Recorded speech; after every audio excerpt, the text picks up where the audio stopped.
Eleanor Grayson sat on the cold metal bench in the bustling terminal of Chicago O'Hare, her hands trembling as they gripped the handle of her old leather suitcase.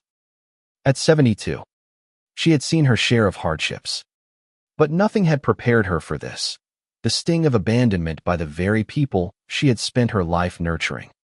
The airport hummed with the chaos of travelers' families reuniting, couples embracing, children running with carefree laughter, but to Eleanor, it was a hollow symphony. Her family was gone, and she was alone.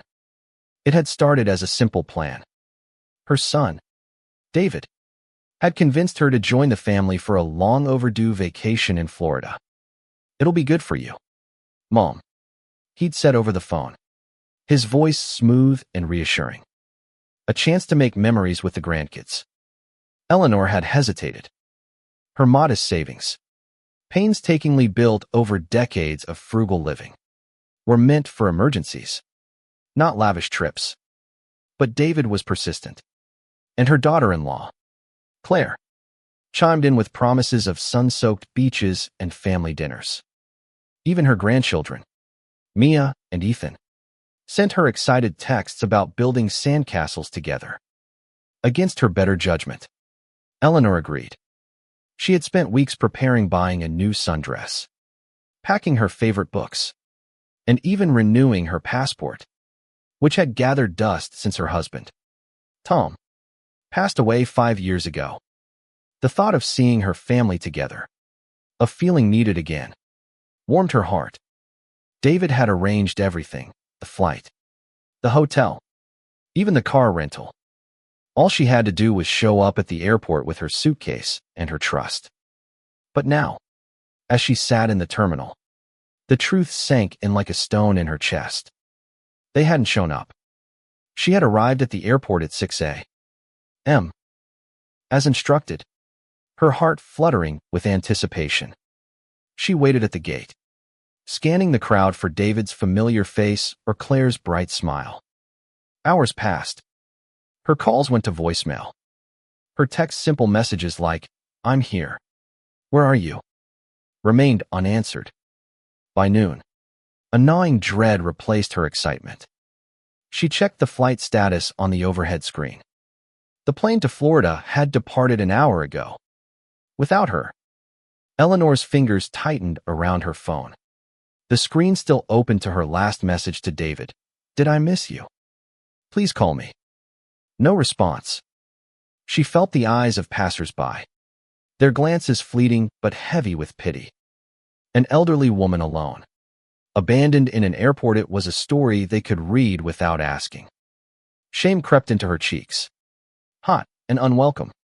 She had always prided herself on her independence, on being the rock her family could lean on. Now, she felt like a discarded relic, left behind without so much as a goodbye. The memory of the past few years flickered through her mind.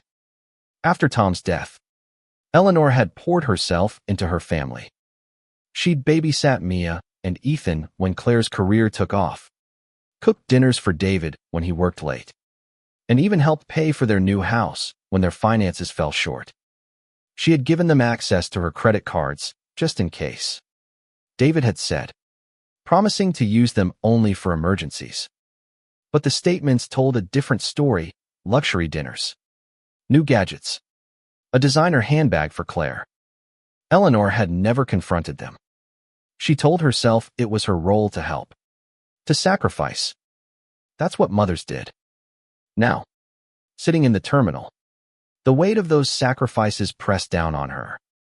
She opened her banking app, her hands shaking as she scrolled through the recent transactions. A charge for a car rental in Miami, a hotel booking in her name canceled. And then, the final blow, a charge for 4 plane tickets to Florida, dated yesterday. They hadn't missed the flight. They had left without her. The realization hit her like a physical force.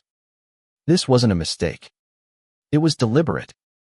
Her family, her own son, her daughter-in-law, her grandchildren had planned the trip, used her money, and left her behind.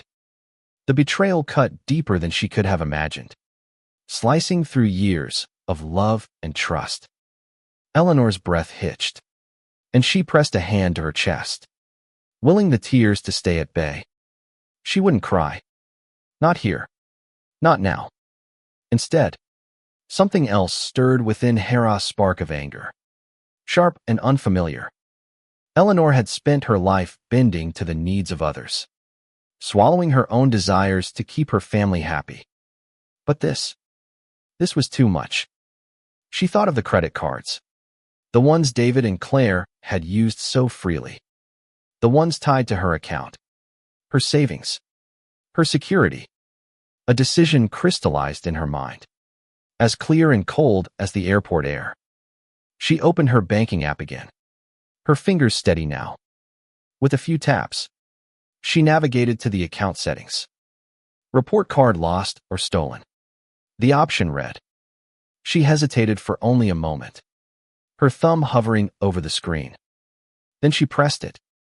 One by one, she canceled every card linked to her account. The car rental, the hotel, the dinners. They'd have to figure it out on their own now. As the confirmations rolled in, a strange calm settled over Eleanor. She wasn't just cutting off their access to her money. She was reclaiming her dignity, her power. For the first time in years, she felt in control. The airport, once a place of humiliation, became a turning point. She didn't know what came next, but she knew one thing. She was done being taken for granted. Eleanor stood, smoothing her dress with a steady hand. Her suitcase felt lighter now, as if it carried only her resolve. She walked toward the airport exit, her steps firm, her heart bruised but unbroken. She had no destination in mind, but for the first time in a long time, she was ready to choose her own path. Eleanor stepped out of the airport into the biting Chicago wind, her breath visible in the late afternoon chill. The city loomed before her, a maze of steel and glass that felt both familiar and foreign. She hadn't planned to be here, alone, with nowhere to go. Her modest apartment was an hour away by bus, but the thought of returning to its quiet, empty rooms felt like admitting defeat. She needed time to think, to process the betrayal that still burned in her chest. She hailed a taxi, her voice steady as she gave the driver an address she hadn't visited in years, the small diner where she and Tom used to spend their Sunday mornings. The diner hadn't changed much since those days. The red vinyl booths, the jukebox in the corner, the smell of coffee and bacon. It was a time capsule of better times. Eleanor slid into a booth near the window, her suitcase tucked beside her. The waitress, a young woman with a kind smile, brought her a cup of coffee without asking. "You look like you could use this," she said softly. Eleanor nodded, grateful for the small act of kindness. As she sipped the coffee, its warmth spreading through her, she let her mind wander back to the events that had led her here. David hadn't always been distant. As a boy, he'd been her shadow, always eager to help in the kitchen or listen to her stories about her childhood in rural Illinois. But as he grew older, ambition took hold. He married Claire, a driven woman with a sharp tongue and sharper aspirations. Eleanor had welcomed her into the family, hoping to bridge the gap between their different worlds. But Claire's priorities were clear: status, success, and the perfect family image. Eleanor, with her simple life and modest means, didn't fit that picture. The grandchildren, Mia and Ethan, had been her joy. At 10 and 12, they were bright, curious, and full of energy. Eleanor had spent countless hours with them, teaching Mia to bake cookies and reading adventure stories to Ethan. But lately, their visits had dwindled. Claire's schedule was always too full, and David's excuses grew flimsier. Eleanor had told herself it was just a phase, that they'd come around. Now, she saw the truth. They hadn't just drifted away. They had used her, taken her for granted, and discarded her when she was no longer convenient. Her phone buzzed. pulling her from her thoughts. A text from David. Finally. Mom. Sorry about the mix-up. We thought you were on the flight. Call me. The words felt hollow. A flimsy excuse for an unforgivable act. She stared at the screen, her thumb hovering over the reply button. Part of her wanted to call, to demand answers, to unleash the hurt and anger swelling inside her. But another part, a stronger part, knew that words wouldn't change what they'd done. Actions would. She opened her banking app again, checking the status of the canceled cards. The confirmations were final. The accounts locked. She imagined David and Claire in Florida, their faces when they realized their cards no longer worked. The car rental, the hotel, the dinners they'd planned on her dynamite was all gone. A small, unfamiliar thrill ran through her. For years, she had been the one to fix their problems, to clean up their messes. Now, they'd have to face the consequences of their choices. The waitress returned, setting a slice of apple pie in front of her. On the house, she said with a wink. Eleanor smiled, her first real smile since arriving at the airport. The pie was warm, the crust flaky, just like the kind she used to make with her own mother. It reminded her of who she was before she became the family's safety net, a woman with her own dreams, her own strength. As she ate, Eleanor began to plan. She couldn't go back to being the invisible pillar of her family, always giving and never asking. But she also couldn't stay in this limbo, caught between hurt and hope. She needed a purpose, something to fill the void left by her family's betrayal. An idea sparked, faint but persistent. Years ago, before Tom's illness, they had talked about opening a small community center for seniors, a place where people like her could find connection, purpose, and joy. The dream had faded after his death, buried under the weight of grief and family obligations. But now, with her savings still intact and her resolve hardened, it felt possible again. Eleanor pulled a napkin from the dispenser and began jotting down ideas. A space for book clubs, art classes, maybe even a gardening group. She could use her skills, her experience, to create something meaningful. The thought gave her a flicker of hope, a lifeline to pull her out of the darkness. She wasn't ready to forgive her family, not yet, but she was ready to rebuild, to reclaim her life on her own terms. The diner's jukebox clicked on, playing a soft, familiar tune from her youth. Eleanor closed her eyes, letting the music wash over her. For the first time that day, she felt a sense of peace. The road ahead would be hard, but she was no stranger to hard roads. And this time, she'd walk it for herself. The next morning, Eleanor woke in a budget motel near the diner, the hum of the city filtering through the thin walls. She hadn't returned to her apartment. Not yet. The thought of facing its familiar silence felt too heavy, too final. Instead, she'd checked into the motel with her suitcase and her resolve, determined to chart a new course. The room was small, the bed creaky, but it was her space where she could think without the weight of her family's expectations. Her phone had buzzed throughout the night, messages from David and Claire piling up. Mom, what's going on with the cards?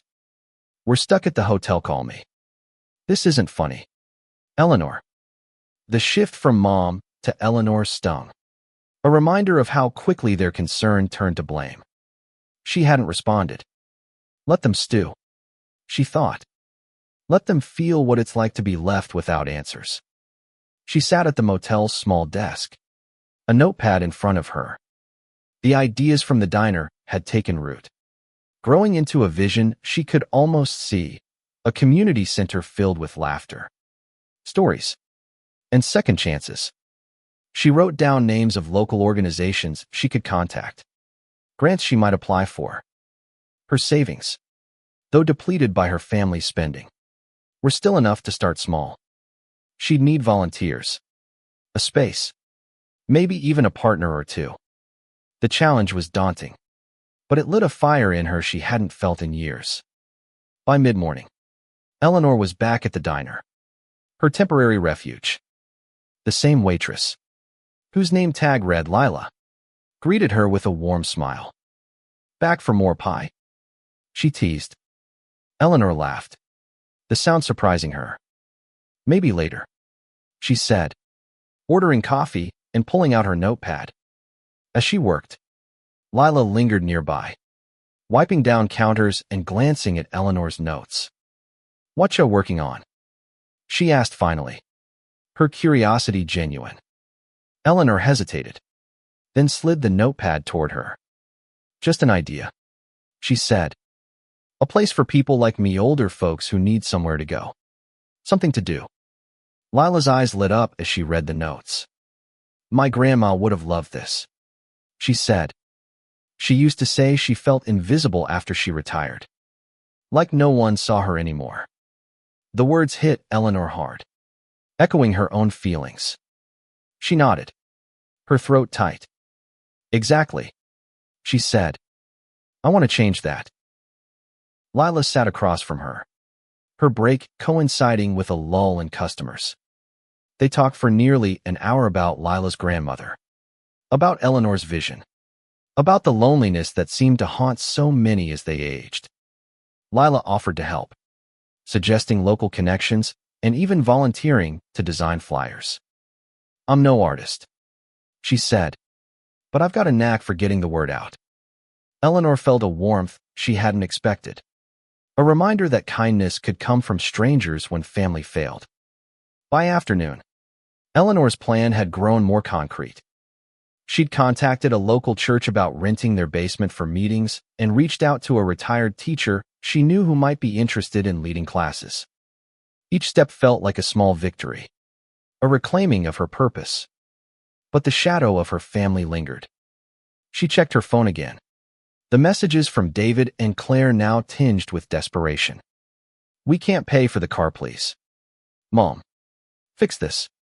The audacity of their demands fueled her resolve. She wasn't their ATM anymore. That evening, Eleanor walked to a nearby park, needing air to clear her mind. The sun was setting, casting a golden glow over the trees. She sat on a bench, watching families play and couples stroll. A pang of longing hit her, not for the family that had betrayed her, but for the one she'd imagined. The one where love was mutual, not transactional.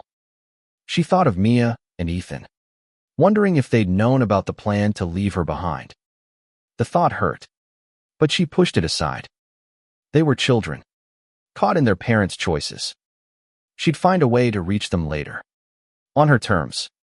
As the sky darkened, Eleanor's thoughts turned to Tom. He'd always believed in her, even when she doubted herself. "You're stronger than you know, Ellie," he'd say, his hand warm on hers. She felt his presence now, not as a ghost, but as a quiet strength within her. She wasn't just surviving this betrayal. She was building something new from its ashes. Before heading back to the motel, Eleanor made one more call, not to David, but to her bank. She confirmed the canceled cards and set up new ones, accessible only to her. It was a small act, but it felt monumental. She was closing the door on being used, opening one to a future she could shape. As she hung up, the stars began to emerge, faint but steady. Like her, they were still there, even in the darkness. Eleanor's days began to take on a rhythm, a fragile but growing structure to her new life. She spent mornings at the diner, her notepad now filled with contacts, budgets, and sketches of what her community center might look like. Lila had become an unexpected ally, slipping her extra coffee and introducing her to locals who might support the project. By the end of the week, Eleanor had secured a meeting with the church's board to discuss renting their basement, and a retired librarian named Margaret had agreed to lead a book club. The pieces were coming together, each one a step away from the pain of the airport. Her family's messages continued, a mix of anger and pleading. David's latest voicemail was sharp, "Mom, this is serious. We're stranded here. You need to fix this." Claire's texts were colder, accusing Eleanor of being selfish. "You're punishing us for a mistake." One read. Eleanor deleted them without responding. Their words no longer had the power to sway her. She wasn't punishing them. She was protecting herself. Still, the silence from Mia and Ethan hurt the most. She missed their laughter, their questions, the way they made her feel young again. She hoped they were okay, but she couldn't carry their burdens anymore. One afternoon, as Eleanor walked to the church for her meeting, her phone rang. She glanced at the screen, expecting David's number.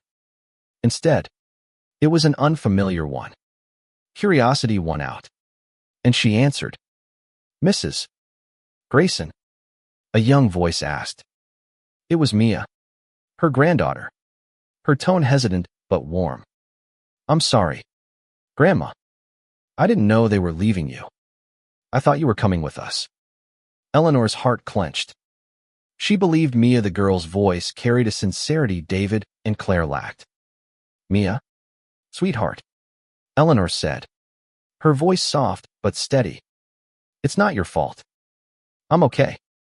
Mia sniffled, and Eleanor could picture her, all gangly limbs and wide eyes, trying to make sense of her parents' actions. They talked for a few minutes, Mia explaining how she'd used a friend's phone to call, how she and Ethan were confused and upset. "Dad says you're mad at us," she said. "Are you?" Eleanor took a deep breath. "Not at you or Ethan," she said. "Never at you."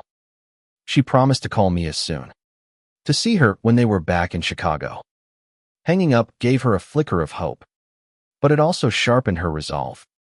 She couldn't let her love for her grandchildren pull her back into her family's orbit. Not yet. The meeting at the church went better than Eleanor expected. The board, a group of kind but practical older women, was enthusiastic about her idea. They offered the basement at a reduced rate, provided she could cover utilities and maintenance.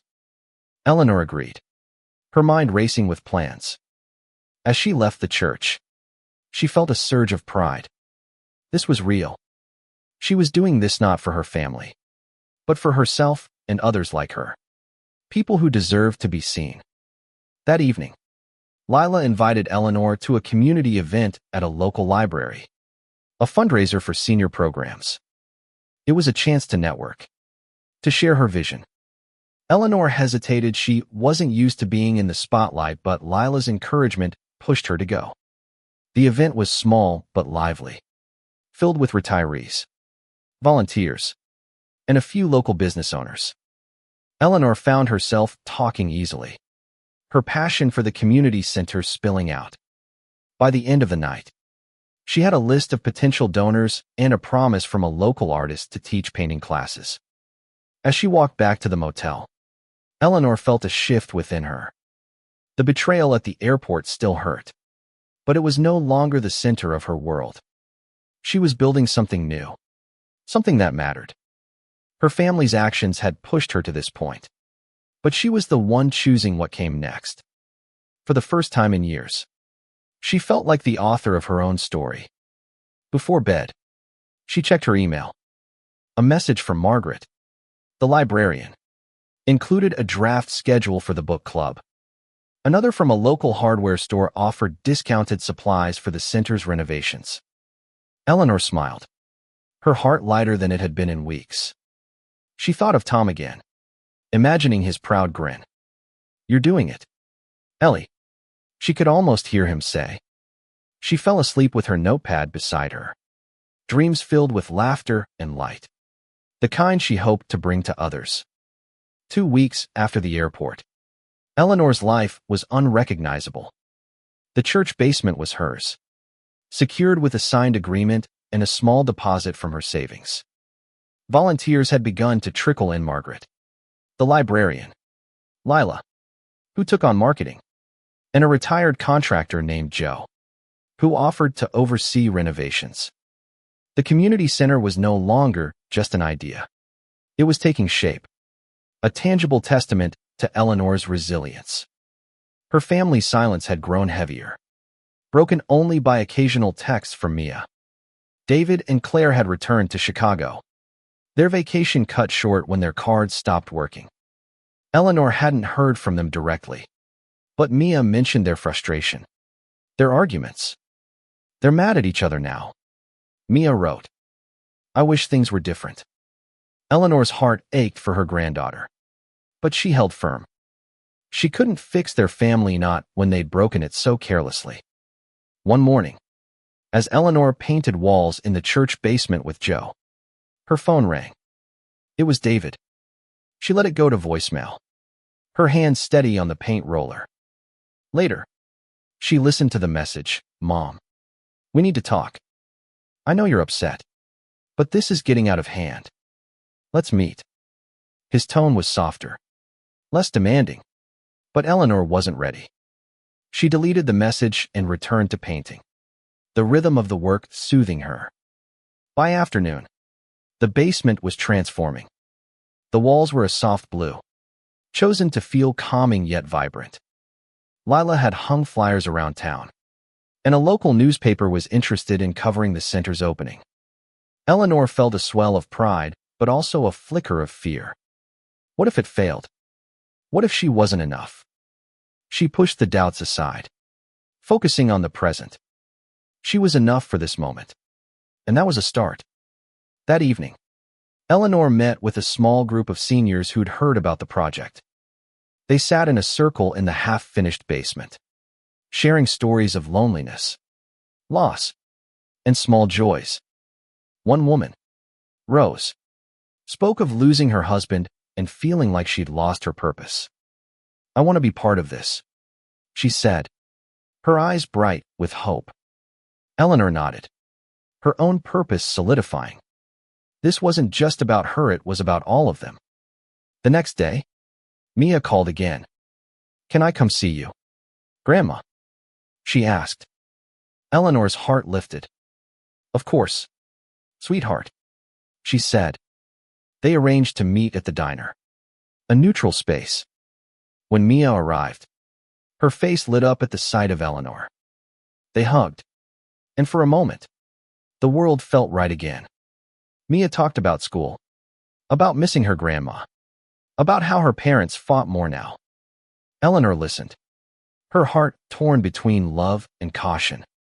"I'm working on something special," she told Mia, describing the community center. Mia's eyes widened. "Can I help?" she asked. Eleanor smiled. "I'd love that." As they parted, Mia hugged her tightly. "I'm sorry, Grandma," she whispered. Eleanor kissed her forehead. "You don't need to be sorry," she said. "Just keep being you." Driving back to the motel, Eleanor felt a mix of emotions: hope for Mia, resolve for herself, and a lingering ache for the family she'd lost. But she was building a new family now, one of choice and shared purpose. That night, Eleanor drafted a mission statement for the center, a place where every story matters, and every voice is heard. It felt right, a reflection of the life she was creating. She fell asleep with a sense of possibility, the pain of the airport fading, replaced by the promise of tomorrow. 3 months later, the community center opened its doors.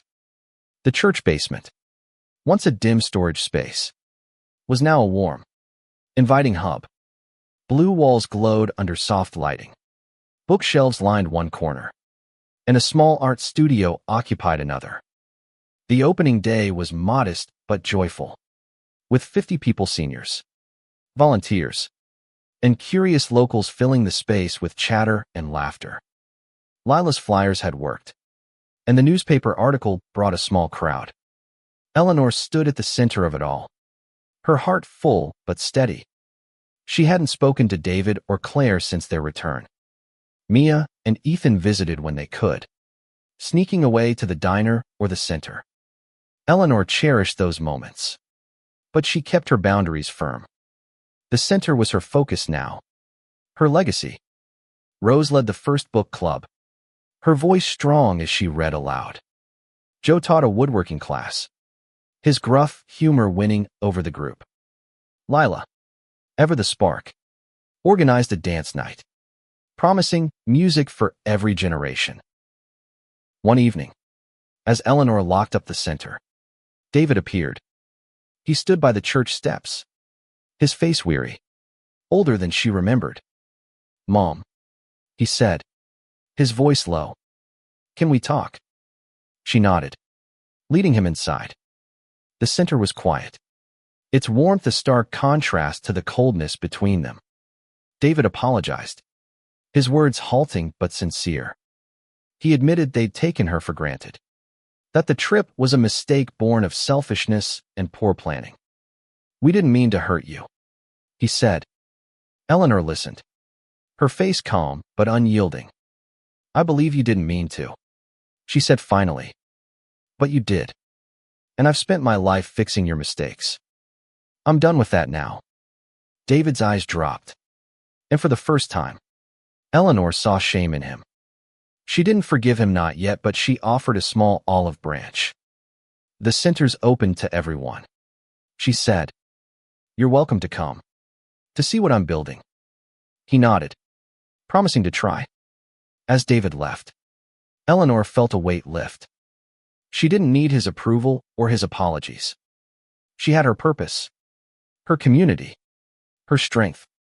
The center was thriving, with new members joining weekly. She'd even started a scholarship fund for seniors who couldn't afford classes, named after Tom. It felt like a way to honor him, to keep his love alive. Months later, at the center's first anniversary, Eleanor stood before a packed room. Mia and Ethan were there, beaming with pride. David and Claire came too, sitting quietly in the back. Eleanor didn't dwell on them. She spoke to the crowd, her voice clear and strong, about the power of second chances, of finding family in unexpected places. The applause was warm, heartfelt, and for the first time in years, Eleanor felt truly seen. As the celebration wound down, she stepped outside, the night air cool against her skin. The stars were bright, a reminder of that night at the motel when she'd chosen herself. She had been abandoned, yes, but she had also been set free. The airport was a distant memory now, overshadowed by the life she'd built. Eleanor Grayson was no longer invisible. She was a force, a creator, a woman who had turned betrayal into triumph. And she was just getting started.